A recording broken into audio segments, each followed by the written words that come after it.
ज्ञानतिमिरान्धस्य ज्ञानञ्जनाशलाकया चक्षुरुन्मिलितं येन तस्मै श्रीगुरवे नमः। श्रीचैतन्यमनोभीष्टं स्थापितं येन भूतले स्वयं रूपा कदा मह्यं ददाति स्वपदान्तिकं। वन्देऽहं श्रीगुरोः श्रीयुतापदकमलं श्रीगुरून् वैष्णवांश श्रीरूपं साग्रजातं सहगणरघुनाथान्वितं तं सजीवं साद्वैतं सावधूतं परिजनसहितं कृष्णचैतन्यदेवं श्रीराधाकृष्णपादान् सहगणललिता श्रीविशाखान्वितांश। हे कृष्णकरुणा सिन्धो दीनबन्धो जगत्पते गोपेश गोपिकान्त राधाकान्त नमोस्तुते। तप्तकाञ्चन गौराङ्गी राधे वृन्दावनेश्वरी वृषभानुसुते देवी प्रणमामि हरिप्रिये। वाञ्छाकल्पतरुभ्यश्च कृपासिन्धुभ्यैव च पतितानां पावनेभ्यो वैष्णवेभ्यो नमो नमः। जय श्री कृष्ण चैतन्य प्रभु नित्यानंद श्री अद्वैत गदाधर श्रीवासादि गौर भक्तवृंद हरे कृष्ण कृष्ण कृष्ण हरे हरे, हरे राम राम राम हरे हरे। नमो विष्णुपादाय कृष्णपृष्ठाय भूतले श्रीमते भक्तिवेदान्त स्वामिनिति नाम्ने। नमस्ते सारस्वते देवे गौरवाणी प्रचारिणे निर्विशेषा शून्यवादी पाश्चात्य देशतारिणे।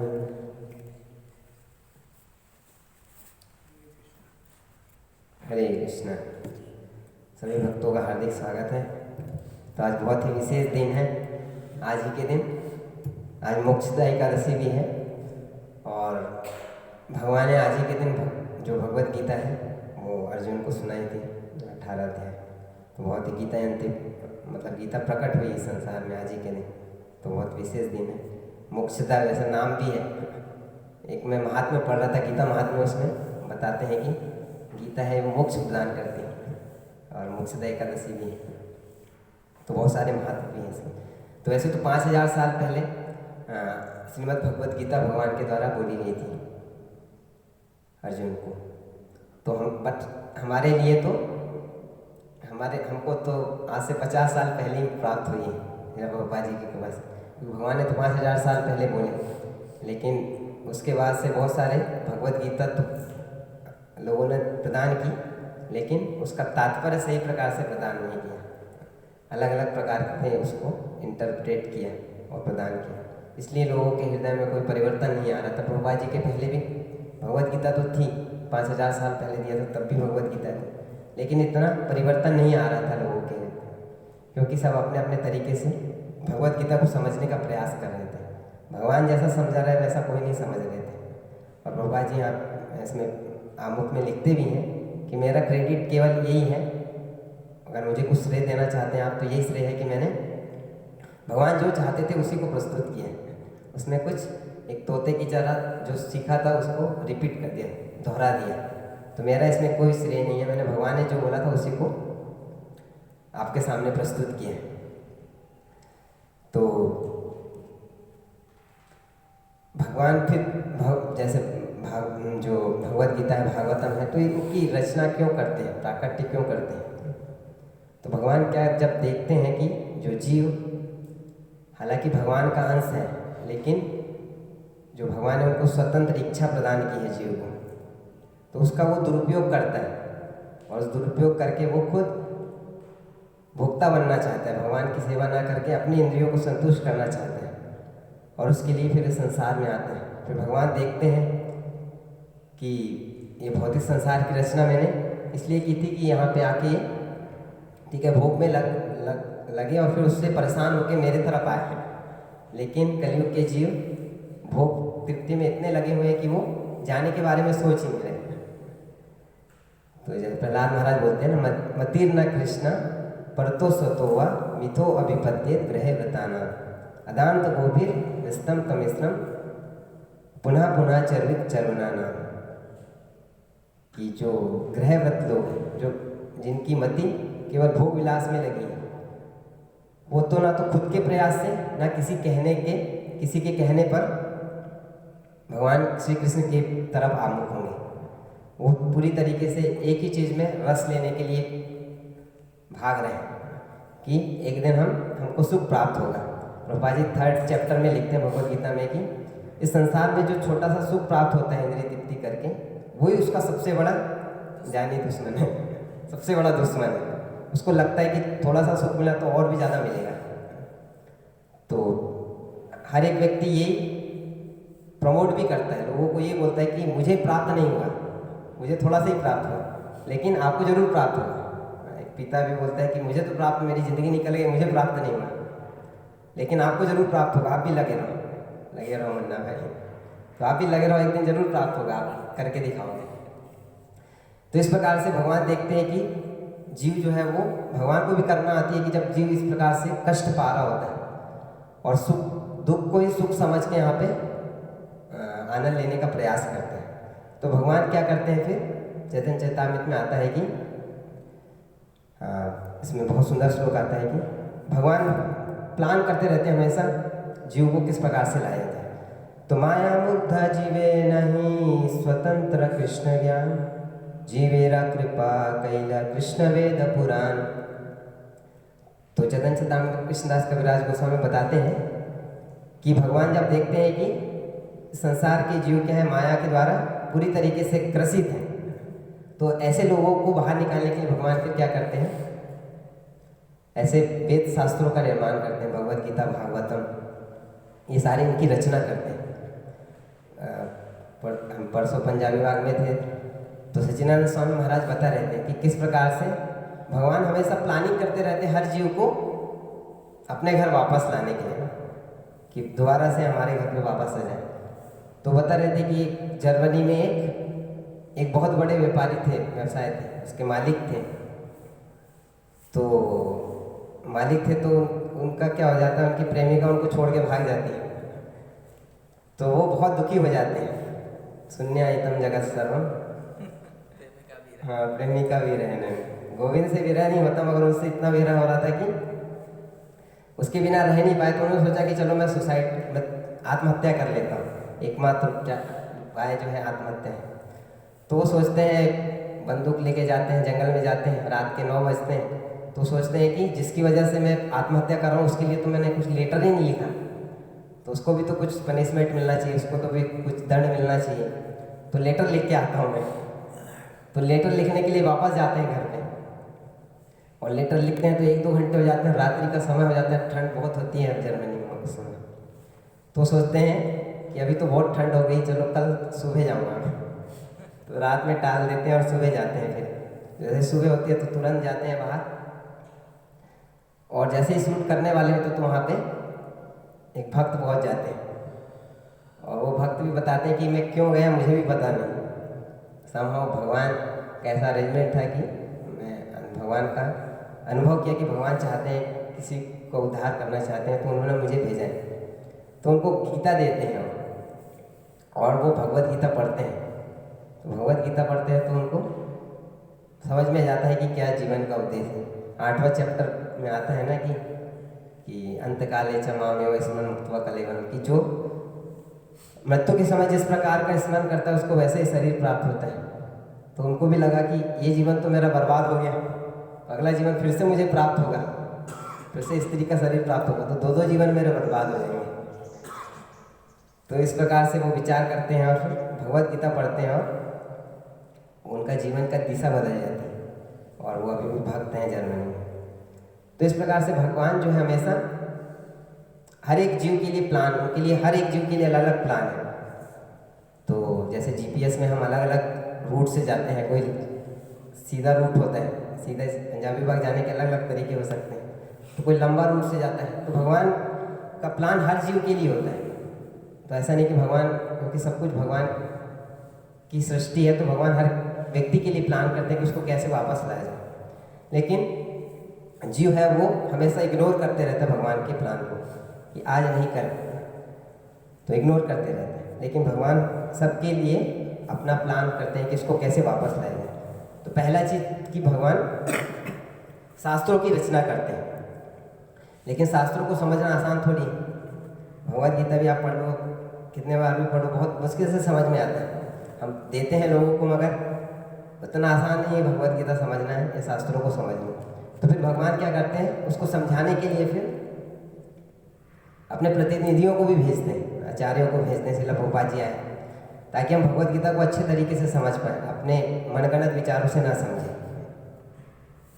तो भागवतम में भी आता है, सुखदेव गोस्वामी जी बोलते हैं कि निर्देह माध्यम सुलभम सुदुर्लभम, कि जो मनुष्य शरीर है वो बहुत दुर्लभता से प्राप्त होता है किसी को।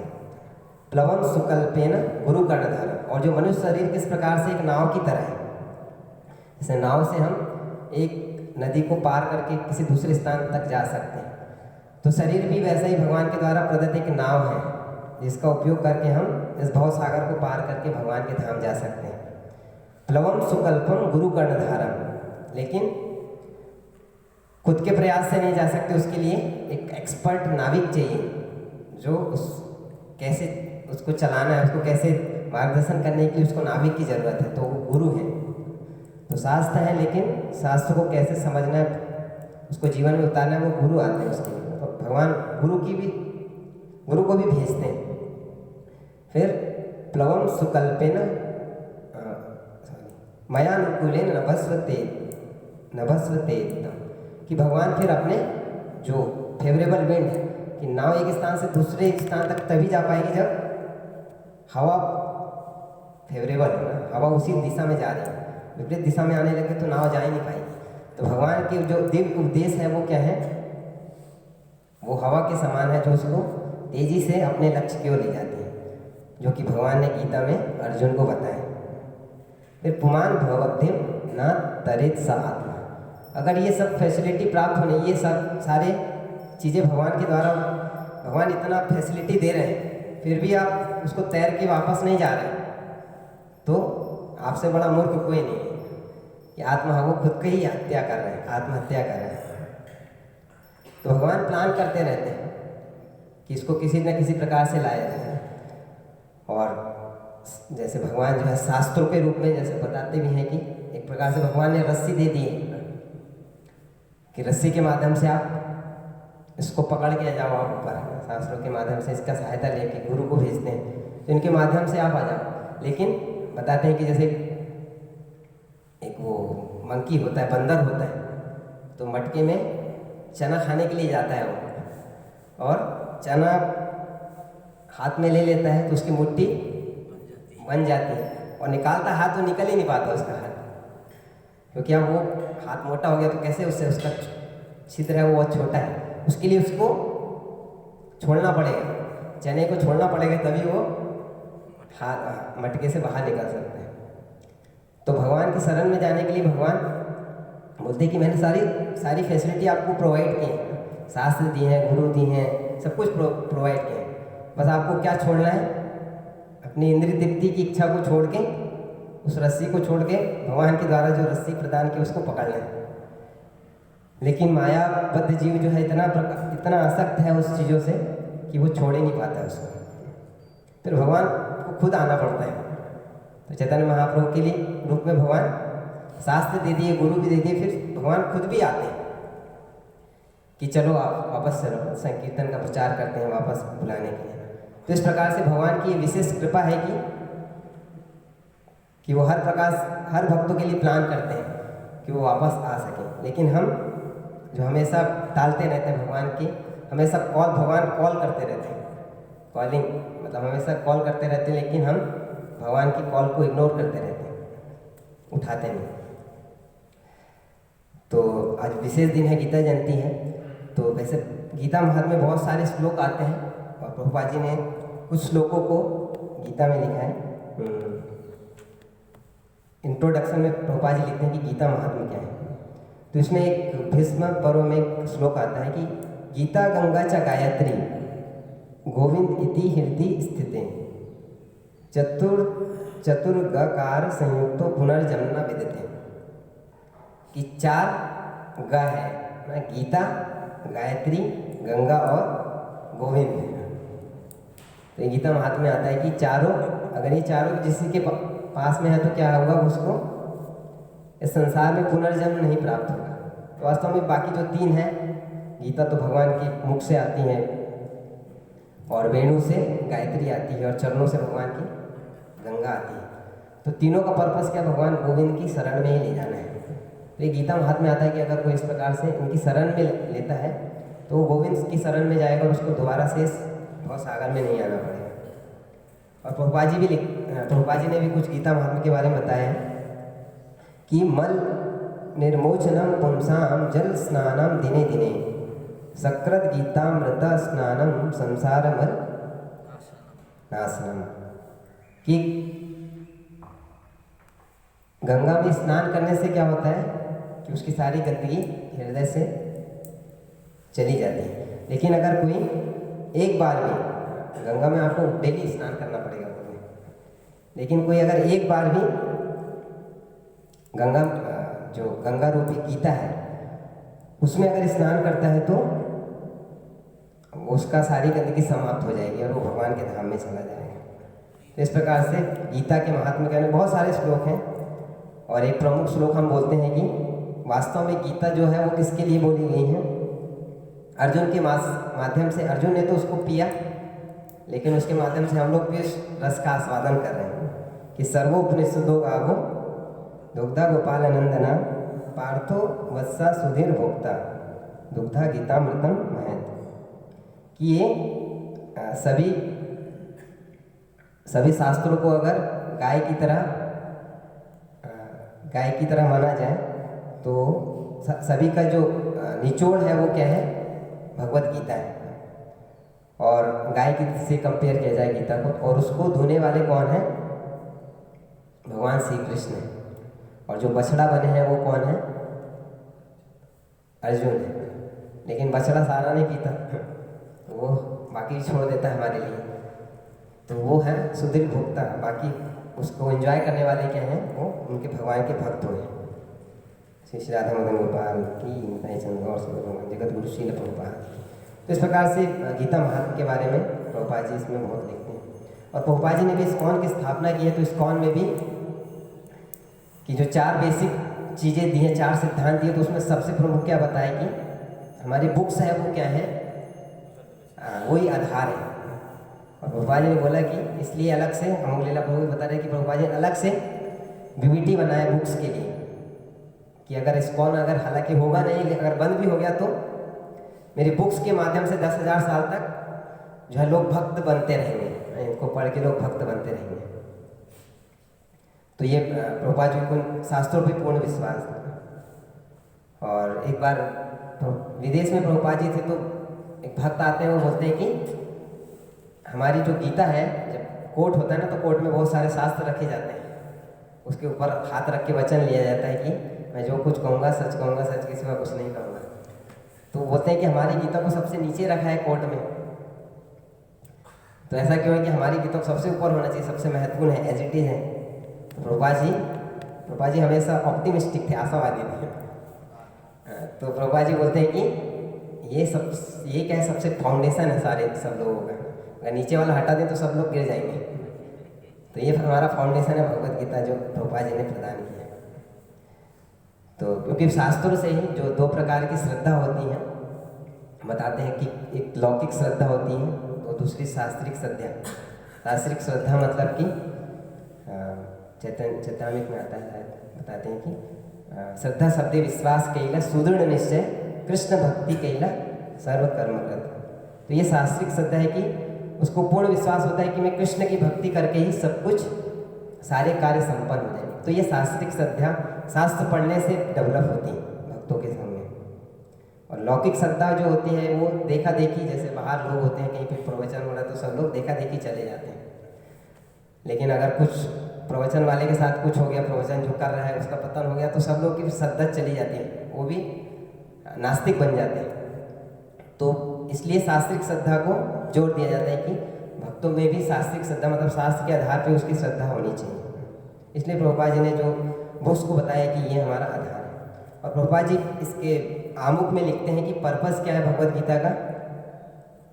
तो बहुत प्रभुपाद जी लिखते हैं कि भगवत गीता का पर्पस हमारा प्रेजेंट करने का एक ही उद्देश्य था कि जो कृष्ण चाहते हैं उनकी इच्छा को पूरा करना। और कृष्ण की क्या इच्छा है कि सभी जीव उनके पास में वापस आए, सब अपनी इंद्रिय तृप्ति को छोड़ के भगवान ऋषिकेश की इंद्रियों को संतुष्ट करने में लगे। तो ऋषिकेश सेवना भक्ति रुचिते, यही भगवान Krishna wants this and demands. Prabhupada ji लिखते हैं यही कृष्ण की इच्छा है और यही उनकी डिमांड भी करना है वो, कि ये करना है आपको। तो यही central point of Bhagavad Gita Prabhupada ji लिखते हैं आमुख में। और इंट्रोडक्शन में आगे आता है, तो इंट्रोडक्शन में प्रभुपाद जी लिखते हैं कि भगवत गीता की प्रमुखता 5 विषय पे चर्चा होती है कि भगवान कौन है, जीव कौन है, प्रकृति क्या है, कैसे कार्य करती है, इन तीनों का आपस में क्या संबंध है, भगवान प्रकृति का क्या संबंध है, जीव प्रकृति का क्या संबंध है, और भगवान और जीव का क्या संबंध है। फिर ये 3 हो गए। फिर 4 काल शक्ति, किस प्रकार से सारे जीव को काल के द्वारा वो मृत्यु को प्राप्त करते हैं, और कर्म के द्वारा किस प्रकार से वो संसार में भोग करते हैं और उसको दुख पाते हैं। तो ये मुख्यतः 5 विषय पे भगवत गीता में चर्चा हुई है। तो मैं सोच रहा था कि इसमें समरी रूप में हम देखेंगे कि भगवत गीता में क्या बताया गया।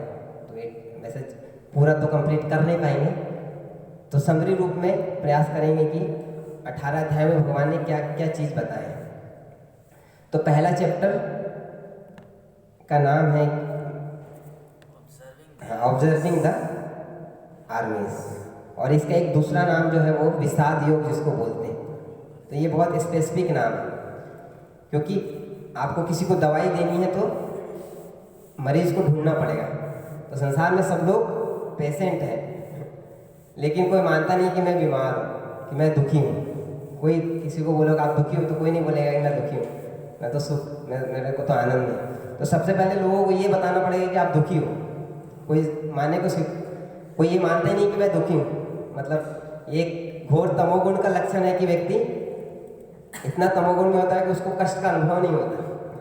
तो सबसे पहले पहला चैप्टर ही भगवान बोलते हैं कि लोगों को ये बताना है कि आप दुख में हो, आपको ज़रूरत है दवाई की। तो पहला चैप्टर उससे स्टार्ट होता है कि विषाद योग। फिर अर्जुन को एग्जाम्पल के रूप में भगवान लेते हैं। अर्जुन की स्थिति कैसे होती है कि बताते हैं कि 3 चीज़ें होती हैं। अगर 3 चीज़ें अगर उसमें सामंजस्य नहीं तो व्यक्ति हमेशा परेशान ही रहता है। एक तो व्यक्ति अगर उसका जन्म लेता तो उसका एक अलग स्वभाव होता है, और स्वभाव के अनुसार उसको अगर ट्रेनिंग नहीं मिलती ना, स्वभाव, उसके बाद उसका प्रशिक्षण कैसे हुआ है, ट्रेनिंग, और फिर तीसरा उसका ऑक्यूपेशन, ना 3 चीज़ें, उसका नौकरी कैसा है। लेकिन समाज में आप देखिए 99% तीनों सबका किसी का मैच नहीं होता। किसी का स्वभाव कुछ होता है और उसका प्रशिक्षण कुछ अलग दिया जाता है, फिर नौकरी और कुछ करता है। मैं खुद था तो मैं वैसे परिवार में जन्म लिया, फिर ट्रेनिंग हुआ, सिविल इंजीनियरिंग में ट्रेनिंग किया, फिर जॉब की पढ़ाई वाली, पढ़ाने वाली। तो तीनों अलग अलग है। तो इस प्रकार से तीनों चीज़ अलग अलग है तो हमेशा परेशानी रहेगा। ऐसे बहुत कम लोग होते हैं जिनका तीनों मैच हो, कि स्वभाव भी उसका वो है और उसके अनुसार उसको प्रशिक्षण भी दिया जा रहा है, फिर उसके अनुसार वो जॉब भी, नौकरी भी कर रहा है। और इसी वजह से तीनों में सामंजस्य न होने की वजह से संसार में व्यक्ति हमेशा दुखी रहता है। लेकिन अर्जुन के साथ में तीनों था। उसका स्वभाव क्षत्रिय का था और ट्रेनिंग भी क्षत्रिय की मिली उनको, और उसके बाद उसका ऑक्यूपेशन कर्ता भी वॉरियर के रूप में उन्होंने युद्ध भी किया। तो तीनों चीज होने के बावजूद भी अर्जुन जो है वो इस प्रकार से विषाद योग में पहुंच गए कि उनको इस प्रकार के लेमेंटेशन होने लगे। तो ऐसा क्यों होता है कि जब अर्जुन इतना, हालांकि सब कुछ स्किल था, सब कुछ योग्यता थी उनके पास में, और तीनों चीज में सामंजस्य था, फिर भी वो दुखी हो गए। तो हमारी क्या स्थिति है? हमारे में तो तीनों मैच नहीं होता है। तो बताते हैं कि ऐसा क्यों होता है, कि अर्जुन के साथ में ऐसा क्यों हुआ, क्योंकि इसको बोलते हैं आइडेंटिटी क्लेश, कि हर एक व्यक्ति की अलग अलग आइडेंटिटी होती है। तो जब अर्जुन वहाँ पे युद्ध में खड़ा था तो उसको वो अपनी आइडेंटिटी देख रहा था कि उसके एक क्षत्रिय के रूप में उसकी आइडेंटिटी थी कि वो क्षत्रिय था तो उसको युद्ध करना है। लेकिन सामने किसको, भीष्म पितामह को देखता है, तो उसका अब परिचय वो अपने आप को कैसे कर रहा है, ऐसा ग्रैंडसन, पोता के समान अपने आप को पहचान रहा है। तो मैं कैसे अपने पितामह को मार सकता हूँ। और फिर द्रोणाचार्य को देखता है तो अपना परिचय करता है कैसे, शिष्य के रूप में, कि ये तो मेरे गुरु हैं, इनको कैसे मार सकता हूँ। फिर अपने सारे बांधवों को देखता है तो उससे आइडेंटिटी करता है कि मेरे तो इन सभी का भाई हूँ, उनको मैं कैसे मार सकता हूँ। तो व्यक्ति जब इन सारी चीज़ों को देखता है, अलग अलग आइडेंटिटी से वो अपने आप को आइडेंटिफाई करता है इन अलग अलग रूपों से। तो उसमें डिसाइड नहीं कर पाता कि उसको करना क्या है। इतनी सारी आइडेंटिटीज हैं कि उसको वॉरियर के रूप में लड़ना है, एक तरफ पितामह के रूप में उनका संबंध पोता का है, एक तरफ शिष्य के रूप में संबंध है, एक तरफ भाई के रूप में संबंध है। तो ऐसे परिस्थिति में व्यक्ति डिसाइड नहीं कर पाता कि क्या करना है। और अर्जुन के साथ में हालांकि सब कुछ स्किल है, सब कुछ था उनके पास में, लेकिन वो डिसाइड नहीं कर पाए। वो क्यों हुआ? क्योंकि आइडेंटिटी क्लेश होगा कि क्या करना है। तो भगवान फिर उनको क्या बताते हैं कि जब आपका स्वभाव और स्वधर्म काम ना करे तो आपको स्वरूप में जाना चाहिए।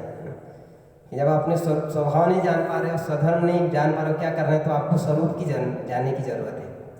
तो फिर भगवान अर्जुन को उनका स्वरूप बताते हैं कि असल में आप कौन हो, क्या आप मेरे अंश हो, आपको मेरे लिए कार्य करने। तुम्हारा स्वरूप ही क्या है कि हम भगवान के दास हैं, तो दास के रूप में आपको मेरी सेवा करनी है। तो स्वभाव और स्वधर्म काम ना करते व्यक्ति को फिर स्वरूप में जाना चाहिए, और वो ही पूरा भगवत गीता में भगवान फिर उनको इसी चीज़ पे लाने का प्रयास करते हैं कि आप अपने स्वरूप के रूप में मेरे अनुसार कार्य करो। और हमारे जीवन में भी होता है कि हम भी, हमारे जीवन में भी बहुत सारी आइडेंटिटी होती है, हर एक व्यक्ति की आइडेंटिटी होती है, हमेशा उससे लड़ रहे होते हैं। जैसे वो एक मूवी आई थी ना, मल्टीपल पर्सनल, अपरिचित शायद साउथ इंडिया की मूवी थी, मैंने देखा था, गरुड़ पुराण से रिलेटेड थी उसमें। तो उसमें अलग अलग नरकों के लोक में वो सज़ा सुनाते हैं, तो अलग अलग वो अपना अलग अलग रूप में चेंज हो जाता था, मल्टीपल पर्सनालिटी डिसऑर्डर जिसको बोलते हैं। तो वैसे हर एक व्यक्ति के साथ में होता है। कोई गृहस्थ है तो वो कोई भी सेवा कर रहे हैं, जप कर रहे हैं, स्पेशली जप के समय होता है कि हम अपनी आइडेंटिटी अलग अलग चीज़ों से करते हैं। कोई गृहस्थ है तो वो कभी अपने आप को हस्बैंड के रूप में सोचता है कि मुझे इनका पालन करना है, पत्नी है, ये है। कभी वो अपने आप को पिता के रूप में आइडेंटिफाई करता है, कभी पुत्र के रूप में माता पिता को सुरक्षा प्रदान करना। तो हमेशा उसमें ये आइडेंटिटी बनी रहती है। और ब्रह्मचारी है तो उसकी भी आइडेंटिटी होती है कि वो उसको किसी पोस्ट पे है तो उसको नीचे वाले लोगों को कैसे सेट करना है, कैसे बात नहीं मारना है, उनके बारे में सोचता है। या जूनियर पोजीशन में है तो उसको सीनियर के बारे में देखना है कि वो कहीं मेरा शोषण तो नहीं हो रहा है। तो हमेशा व्यक्ति अपनी अलग अलग आइडेंटिटी से उस समय पहचान करता है, जब के समय स्पेशली होता है। तो भगवान यही बताते हैं कि उस समय आपको अपने स्वरूप में रह के सेवा करें। कि भगवान पूरे गीता में यही बताएंगे कि असल में जो सारी चीज़ें जो मोड काम करते हैं, 3 गुण जो है वो कार्य कर रहे होते हैं। आप जो है एक भक्त के जीवन में हमेशा ये घंटी हमेशा बजते रहना चाहिए कि मैं भगवान कृष्ण का दास हूँ। अभी मैं सेवा कर रहा हूँ, साधना कर रहा हूँ, तो इस समय सारे ये मोड काम कर रहे हैं, 3 गुण काम कर रहे हैं, प्रकृति के गुण काम कर रहे हैं। 14वें अध्याय में भगवान बोलते हैं कि जो 3 गुण है वो आपका पीछा मृत्यु तक नहीं छोड़ेंगे, मृत्यु तक बने रहेंगे, क्योंकि शरीर उसी से बना हुआ है, 24 तत्वों से बना है, मतलब 3 गुण है इसमें, तो मृत्यु तक आपका पीछा नहीं छोड़ेंगे। तो आप ये प्रयास मत करो कि कैसे मेरे काम कर रहे हैं, कैसे मैं इससे छुटकारा पाऊँ। मेन चीज़ भगवान बोलते हैं कि प्रभुपाद जी लिखते हैं उसमें परपट में 14.25 और 26 में कि मेन आप क्या करो, डिवोशनल सर्विस में ज़्यादा प्रैक्टिस, उस पर ज़्यादा फोकस करो, रेदर देन कि आप अपनी जो कंडीशनिंग है उस पर फोकस करो कि मेरे ऊपर कैसे 3 गुण काम करें। तो इस प्रकार से भगवान बार बार अर्जुन को अपने स्वरूप पे ले जाने का प्रयास करें कि अगर भक्त कोई भी सेवा कर रहे हैं, साधना कर रहे हैं, जप कर रहे हैं, तो उस समय अगर वो अपने स्वरूप में होके, चैतन्य महाप्रभु जैसे बोलते हैं कि मेरा स्वरूप क्या है, भगवान का दास है, तो वो अच्छे से सेवा कर पाएगा, उसको आनंदपूर्वक कर पाएगा। नहीं तो उसके लिए बहुत डिफिकल्ट हो जाएगा, अपनी आइडेंटिटी से वो हमेशा लड़ते रहेगा और उसका मन भागते रहेगा। तो हमें हमेशा उसको याद रखना है कि वो कृष्ण का दास है। और ये सारे जो प्रकृति के गुण हैं, वो मैं तो मन हूँ ना बुद्धि हूँ, ये प्रकृति के गुण जो है इसके ऊपर कार्य कर रहे हैं, तो हमारे साथ में होता है। और जितना हम भगवत गीता को पढ़ेंगे वो हम अपनी आइडेंटिटी से उतना ज़्यादा क्लोज होते जाएंगे कि हमारी रियल आइडेंटिटी क्या है। तो ये फर्स्ट चैप्टर में भगवान अर्जुन का एग्जाम्पल लेके समझाते हैं कि किस प्रकार से अर्जुन के पास में सब कुछ होने के बावजूद भी, सारी स्वभाव मैच हो रहा है उसका, उसकी ट्रेनिंग भी मैच हो रही है, उसका ऑक्यूपेशन भी सब कुछ मैच हो रहा है, फिर भी वो ऐसी स्थिति में विषाद में पहुंच गया, दुख की स्थिति में पहुंच गया। तो हमारी क्या स्थिति है?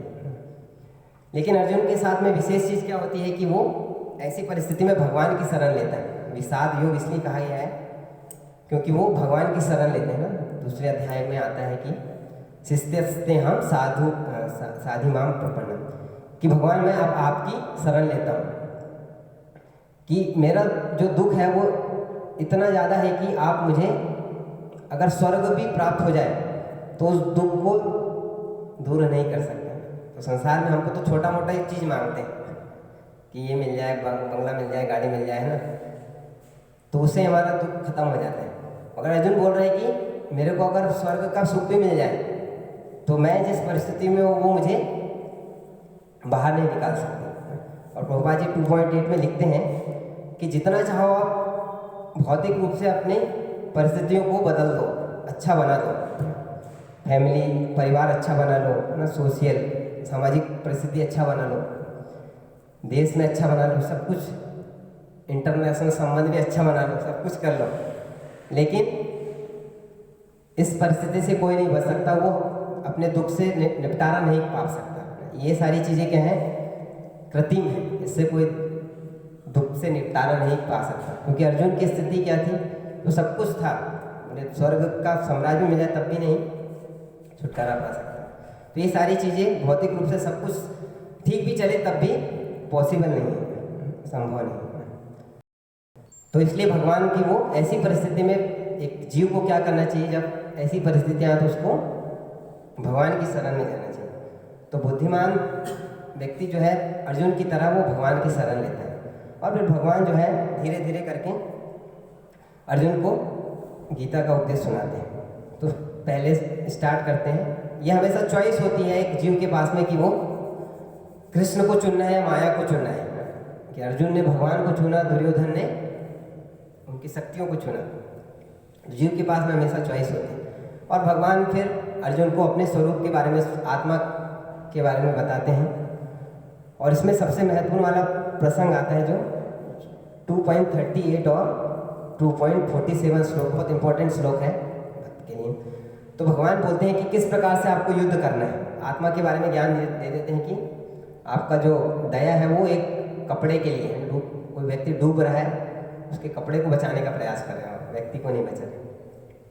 तो आत्मा का ज्ञान देके भगवान उनको बताते हैं कि आपको किस प्रकार से कार्य करना है।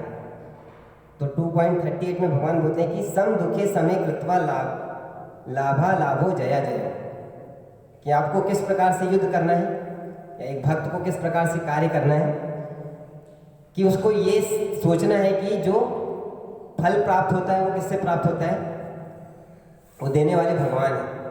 कर्मण्येवाधिकारस्ते मा फलेषु कदाचन, कि जो हैप्पीनेस ना, सुख प्रदान करते हैं, दुख प्रदान करते हैं, लाभो लाभ, कि लाभ, कुछ आपको लाभ प्राप्त हो रहा है, कुछ हानि प्राप्त हो रही है, किसी चीज़ में आप जीत रहे हो, किसी चीज़ में हार रहे हो, तो ये किससे प्राप्त होता है, ये भगवान देने वाले हैं। प्रभुपाद जी परपट में लिखते हैं 2.48 में कि हमारा कर्तव्य क्या है, केवल अपना कर्तव्य करना, यही हमारा असली कर्तव्य है कि हम अपनी ड्यूटीज को करें अच्छे से। गेन और विक्टी मतलब जय पराजय, लाभ हानि, सुख दुख, it is Krishna's concern. Prabhupada ji लिखते हैं कि ये कृष्ण की चिंता है, उनके डिपार्टमेंट में आप ज़्यादा मत जाओ, कि ये सारी चीज़ें रिजल्ट प्रदान करना किसका डिपार्टमेंट है, भगवान का है। आपका डिपार्टमेंट नहीं है कि आपको क्या प्राप्त होगा, क्या नहीं प्राप्त होगा।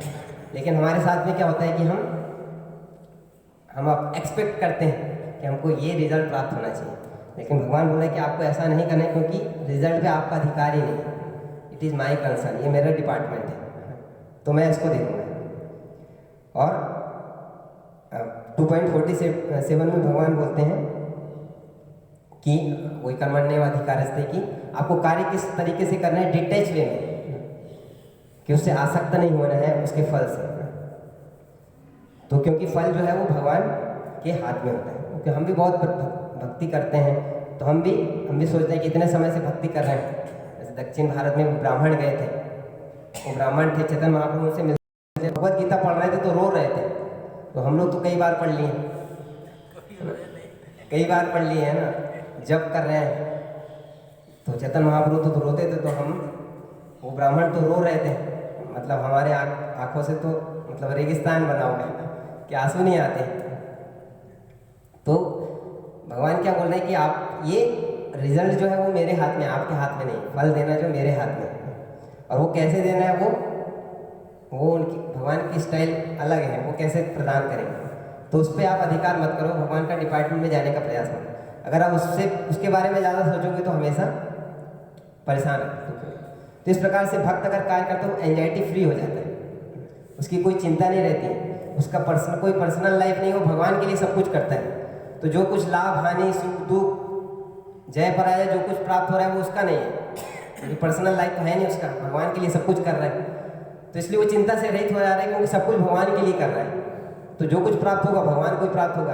अगर किसी चीज़ में पराजय भी प्राप्त हो रही, चलो मेरी प्रजा एक थोड़ी है, भगवान के लिए कर रहा था मैं, तो इसलिए वो चिंता से रहित हो जाते हैं। और भगवान अर्जुन को ये चीज़ बोला है कि इस चेतना से आपको सेवा करना है, साधना करना है, या आपको युद्ध करना है।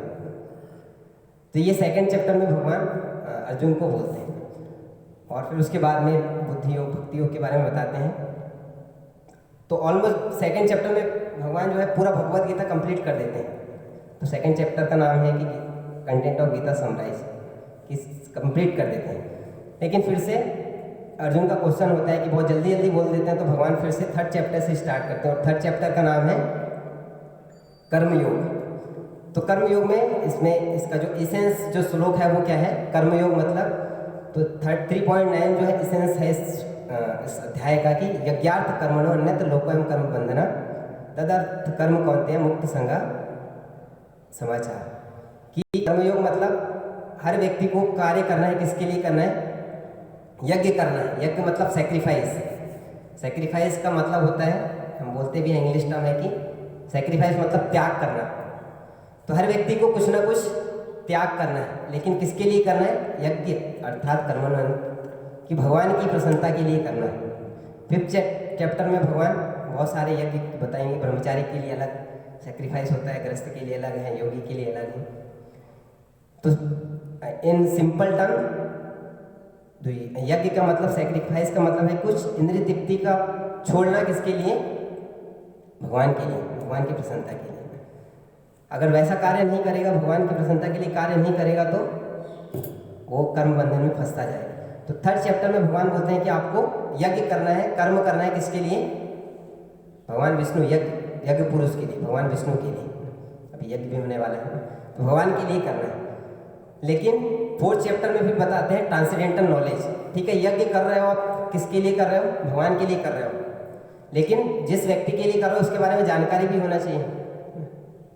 कि अगर कोई, हमने बोला कि आपके घर पे कोई आने वाला है, आपको उसके लिए कुकिंग करना है, कि बहुत बड़े भक्त आने वाले हैं, तो ठीक है, कोई व्यक्ति कुकिंग कर रहा है, कोई माता जी कुकिंग कर रही हैं, लेकिन उसको जानकारी नहीं कि कौन व्यक्ति है।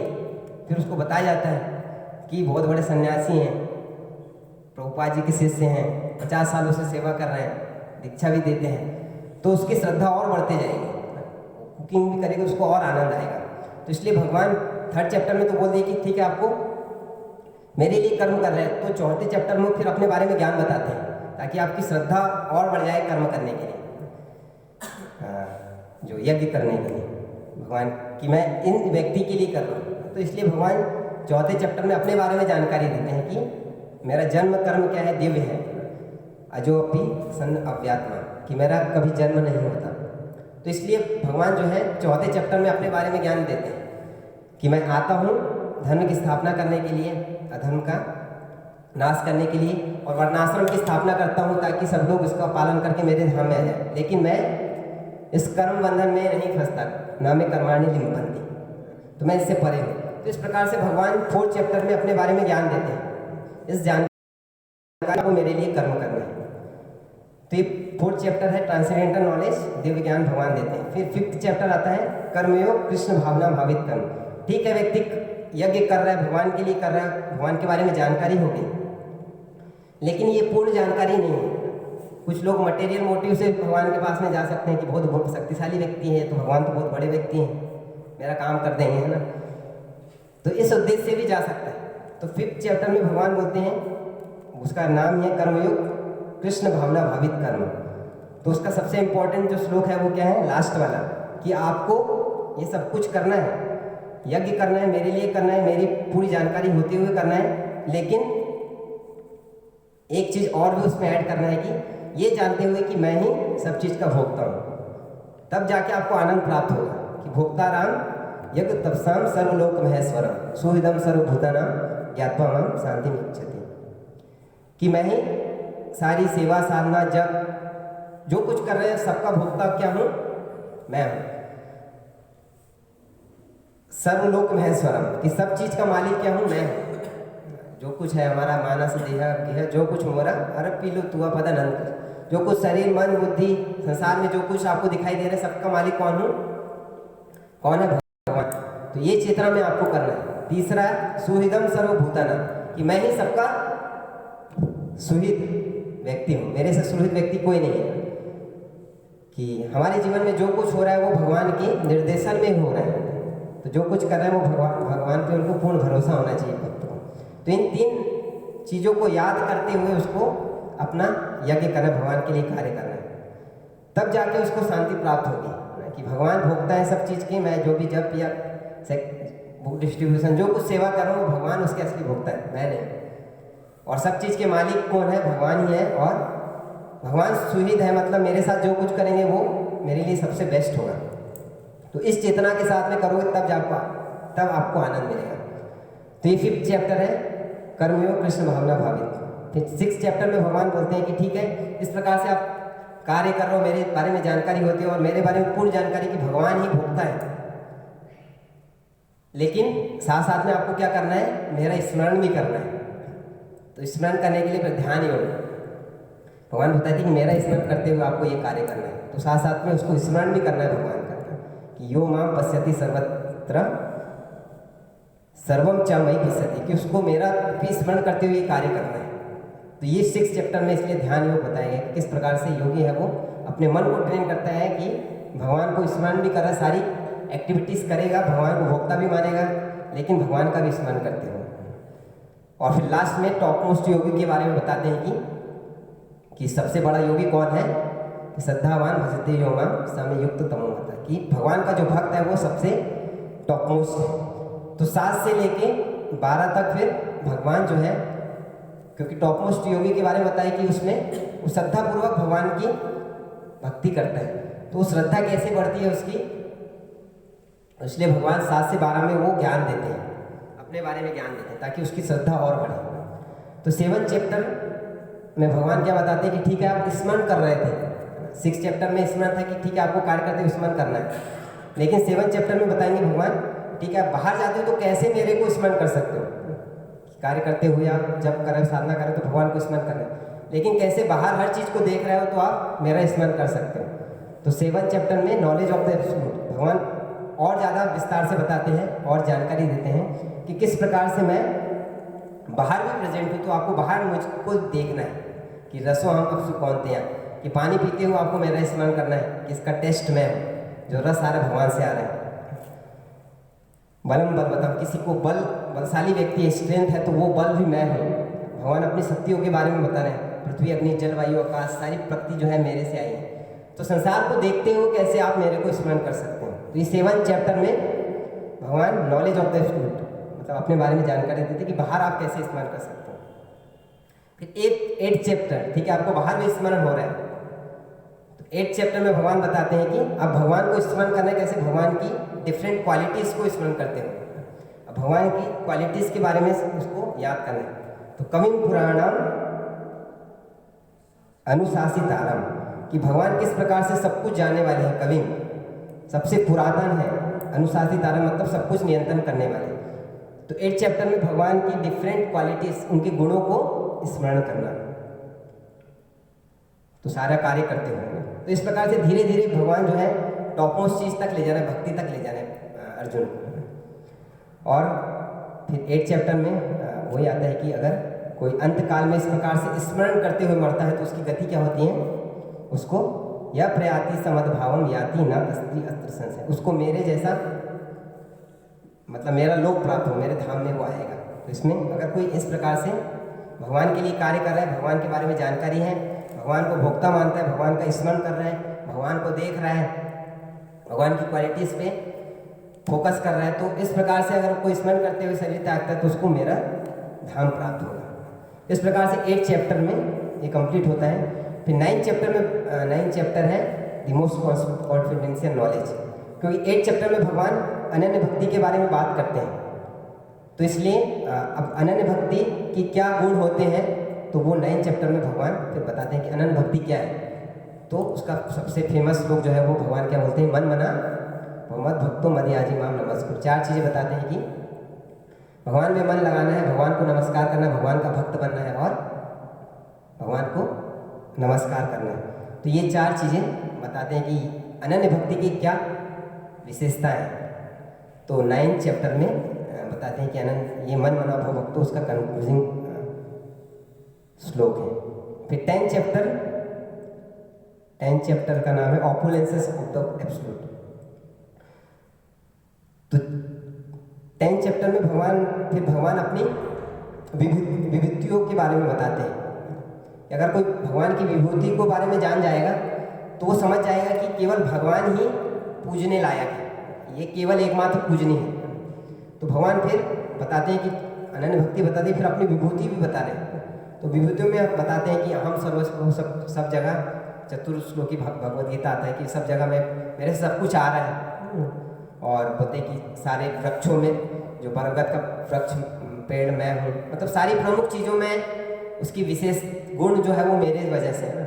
हाथियों में ऐरावत मैं हूँ, दैत्यों में प्रहलाद मैं हूँ। तो अपनी विभूतियाँ को गिना रहे। तो ये सब विभूति देखने के बाद एक भक्त या किसी को रियलाइज हुआ कि केवल जो पूजनीय व्यक्ति है केवल भगवान ही हो सकते हैं। तो ये चीज़ अर्जुन को और ज़्यादा उसकी इंटेंसिटी बढ़ाने के लिए भगवान अपनी विभूति को बता रहे हैं अर्जुन को। तो 10 चैप्टर में भगवान अपनी विभूति बताते हैं ताकि अर्जुन और ज़्यादा और दृढ़ता बढ़ जाए, उनकी श्रद्धा बढ़ जाए कि भगवान ही केवल पूजनीय व्यक्ति हैं। इतने सारे ऑपुलेंस हैं भगवान के।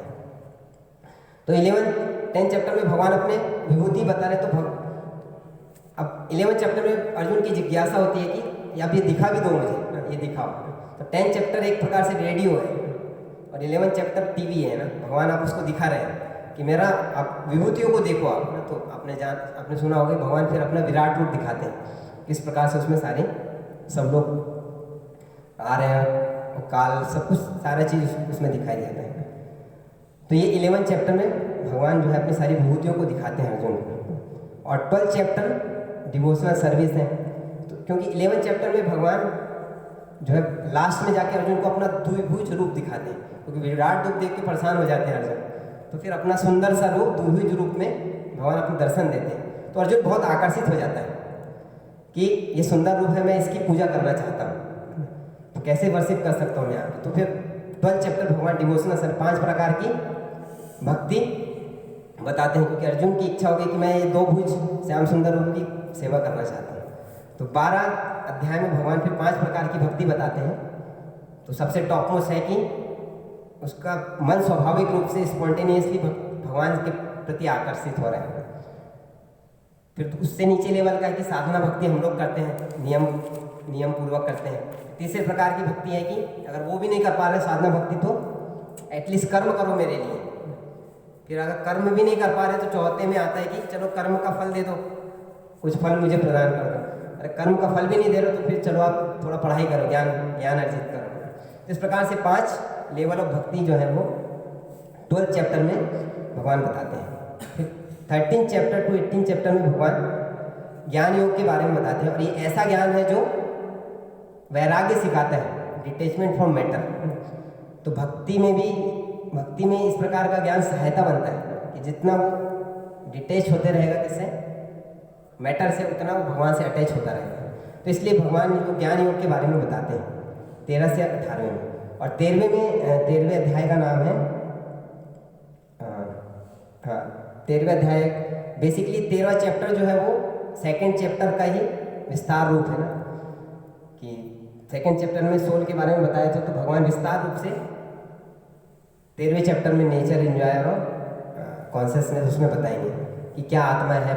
6 प्रकार के क्वेश्चन पूछते हैं कि एंजॉयर कौन है, प्रकृति क्या है, ज्ञान क्या है, वो सारी चीज़ें 6 प्रकार की चीज़ें बताते हैं। अभी समय कम है इसलिए मैं जल्दी से आगे बढ़ रहा हूँ।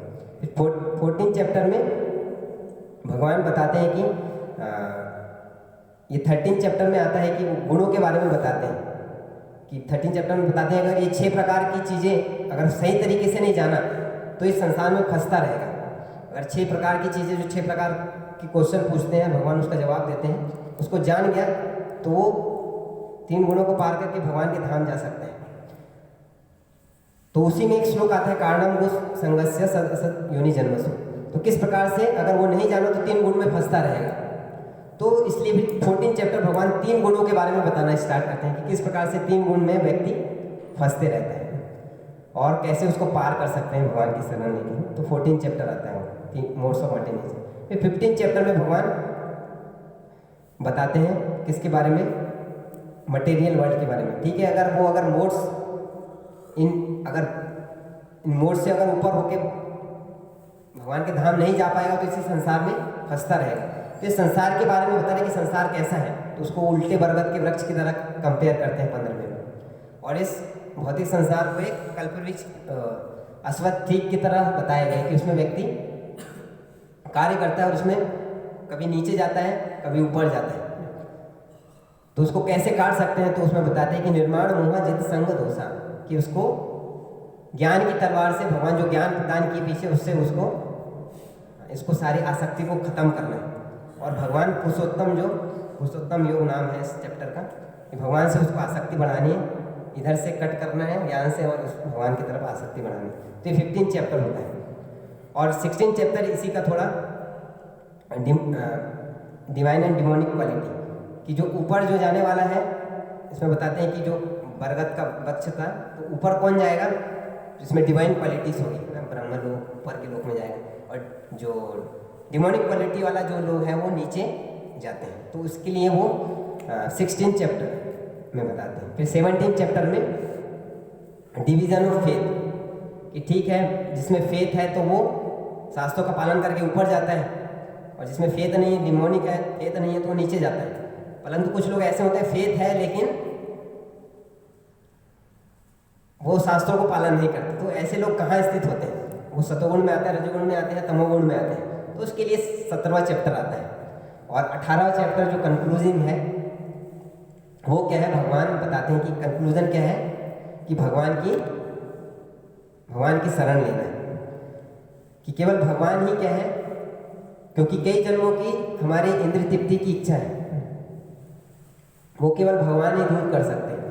भगवान शरणागत होने के लिए अर्जुन को क्या बोलते हैं कि सर्वधर्मान परित्यज्य माम एकम शरणं व्रज, कि आपको मेरी शरण प्रदान। और मां सोचा आपको डरना नहीं है इसमें, कि केवल मैं ही क्या है, जो जीव की कई जन्मों से इंद्रिय तृप्ति की इच्छा जो है कभी खत्म नहीं हुई, उसको केवल मैं ही दूर कर सकता हूँ, मेरी कृपा से ही हो सकता है। कि मत चित्ता सर्व दुर्गाणी मत प्रसाद तरिष्यति, केवल मेरे ही प्रसाद से आप उसको पार कर सकते हो। आप खुद के प्रयास से सोचो कि मैं सारी इंद्रिय तृप्ति को खत्म करके इस भव सागर को पार कर जाऊंगा, तो पॉसिबल नहीं, केवल मेरे प्रसाद से ही हो पाएगा। इसलिए मेरे ही शरणागत होना है आपको। और भगवान बताते हैं कि ठीक है, भगवान तो हमेशा प्लान करते रहते हैं बुलाने के लिए, लेकिन जीव है वो हमेशा भगवान के प्लान को नकारते रहता है, इग्नोर करते रहते हैं। तो किस प्रकार से भगवान चाह रहे हैं कि हम शरण लें भगवान की। तो कैसे भगवान की शरण लें, भगवान तो बोल रहे हैं कि जैसे प्रभुपाद जी को बोला कि कितना समय लगता है कि सारे हमारे पाप मिट जाए।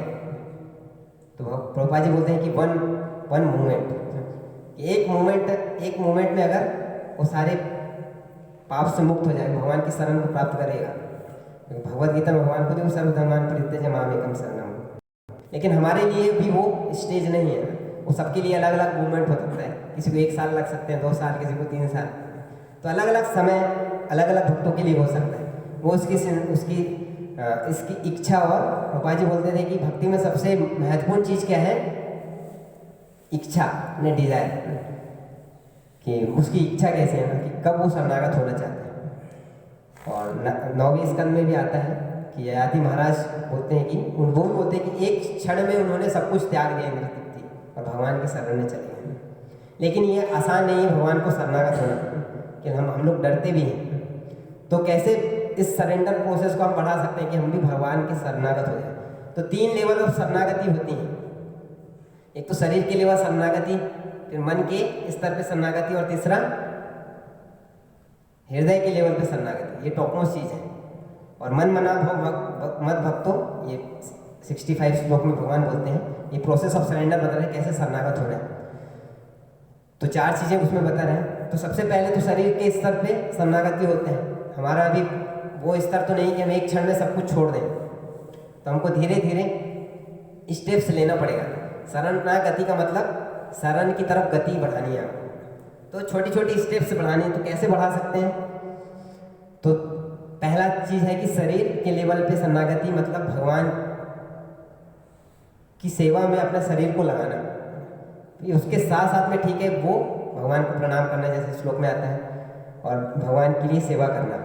फिर उससे ऊपर का स्तर है कि उस समय मन के स्तर पे सुना के मतलब उस समय मन भी उपस्थित रहे आपका, तो मन को भी बार बार पकड़ के लाना उस समय कि मैं किसके लिए कर रहा हूँ, तो उस चीज़ को याद दिलाना।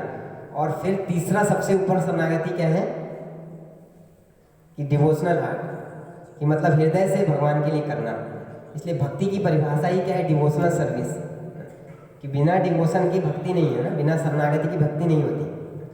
तो उस स्टेज पे पहुंचना है कि हम डिवोशनल हार्ट से भगवान के लिए कार्य करें।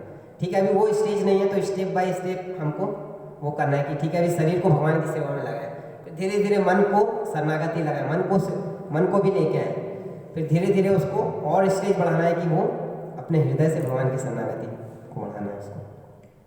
तो इस प्रकार से भगवान की शरणागति को बढ़ा सकते हैं। उसमें 4 चीज़ें बताते हैं कि 4 S हैं जो बहुत महत्वपूर्ण है शरणागति के लिए। एक तो संग बहुत महत्वपूर्ण है उसमें, कि जिस प्रकार का हम संग करते हैं उससे हमारी शरणागति बढ़ती है ना, जैसे भक्तों का संग करेंगे ऐसे शरणागत भक्तों का संग करेंगे तो शरणागति बढ़ेगी। फिर दूसरा है शास्त्र को पढ़ते हैं तब भी भगवान से शरणागति बढ़ती है, क्योंकि अर्जुन बोलते हैं कि नष्ट मोह स्मृति लब्ध्वा तत्प्रसादन मया च्युता स्थितो अस्मिगत संदेह करस्य वचनम त्वा। 18वें अध्याय का में 73 श्लोक में भगवान बोलते हैं कि शास्त्र पढ़ने अब ये ज्ञान प्राप्त करने से क्या हुआ, मेरा सारा बुद्धि जो अभी भ्रमित हो गई थी सब कुछ संदेह मिट गया। स्थितो अस्मिगत संदेह, कि अब मैं अपने ओरिजिनल स्वरूप में आ गया हूँ, मुझे पता चल गया कि मुझे क्या करना है, कि आपकी शरण लेनी है मुझे। तो दूसरा क्या है, शास्त्र का शरण लेना है। तीसरा है भगवान के लिए कुछ सेवा करनी है प्रसन्नता पूर्वक। और चौथा है साधना, भगवान के नाम की शरण लेना है ना, माम एकम शरणम भजा, तो नाम एकम शरणम भजा, कि नाम की शरण लेना है। एक बार एक भक्त पूछते हैं कि प्रोपा जी आप बोलते कि 16 माला करनी है, कहाँ पे लिखा है शास्त्रों में कि 16 माला करना है हमको, कहीं लिखा है कहीं कि 16 माला करना है, आपने अपने तरफ से बना दिया। तो प्रभुपाद जी बोलते हैं गीता पढ़ी है आपने, गीता में लिखा है 77